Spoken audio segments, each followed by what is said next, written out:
ඔන්න අද අපි කොළ කපන්න යන්නේ. අපේ ටීචර් දැන් කියලා දෙන්න හදන්නේ කොහොමද පිහියක් අල්ලලා කොළ ටික කපා ගන්න කියලා. ඔන්න පිහිය අල්ලන විදිය එයා හැමෝටම කියලා දෙනවා. ඔන්න ඊට පස්සේ එයා බිමින් තියනවා පිහිය. කොහොමද මේ කොළ ටික නිවැරදිව එක මිටකට රෝල් කරගන්නේ කියලා. එක මිටකට රෝල් කරගත්තට පස්සේ නම් ඉතින් අපිට වැඩි වෙලාවක් යන්නේ මේ මැල්ලුම් ටික කපලා දාන්න. ඔන්න එයා හොඳට තද කරලා අල්ලගන්න කියනවා. නැවතත් ඔයාලා බලාගන්න මේ පිහිය අල්ලන විදිය. ඔන්න කපාගෙන ගියා එයා. ඔන්න කපාන යනකොට ඇඟිලි ටික ළඟට එනකොට තමයි අපි ඇඟිලි ටික පිටිපස්සට ගන්නෙ. කොළ කපන එක නම් අපිට මොනවාද? අපි ඊට වැඩි දේවල් ගෙවල් වලින් කපනවා, මස් මාළු උනත් කපනවා. අද හොඳ මැල්ලුමක් හදලා දෙන්නම් ඕගොල්ලොන්ට. අනේ ඉතින් මයි කටින් බෝඩ් එකේ හිට මෙහෙට යනවනේ. මේ ටේබල් එක ලෙස්සනවා වගේ. මේකට සර්වියට් එකක් යටට දාලා ගත්තා නම් හරි.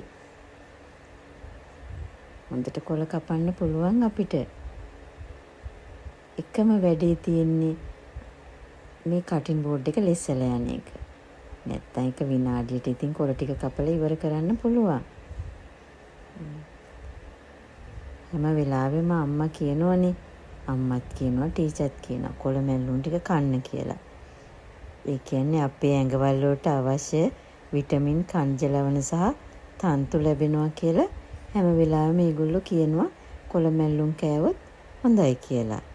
ඒක යහපත් සෞඛ්‍ය පුරුද්දක් කියලා කියනවා හැම වෙලාවෙම. ඉතින් බලමුකෝ අද අපි කපන්නේ අගුණ කොළ. අගුණ කොළ වට්ටියක්ම සූදානම් කරලා තියෙනවා. ඉතින් අපිට ඉක්මනින් කපලා ඉවර කරලා කොළ මැල්ලුමක් හදාගන්න පුළුවන් වෙයි. මේකට පොල් ටිකක් එහෙම දාලා මිරිස් කරලක් ලුණු ටිකක් දාලා ගත්තාම පංක ආදුවට තියෙයි. ඉතින් ඔයාලට හොඳ කොළ මැල්ලුමක් දෙන්නම් අනිත් යාළුවන්ටත් එක්කම. හැබැයි ඉතින් අගුණ කොළ ටිකක් තිත්තයි. තිත්ත දේවල් කන එක හොඳයි කියලා කියනවනේ. කරවිලත් තිත්තයි කියලා මට මතකයි කියනවා. අගුණ කොළයි වට්ටක්කයි මාළු වියලා ගත්තාම පංක ආදුවට කන්න පුළුවන්.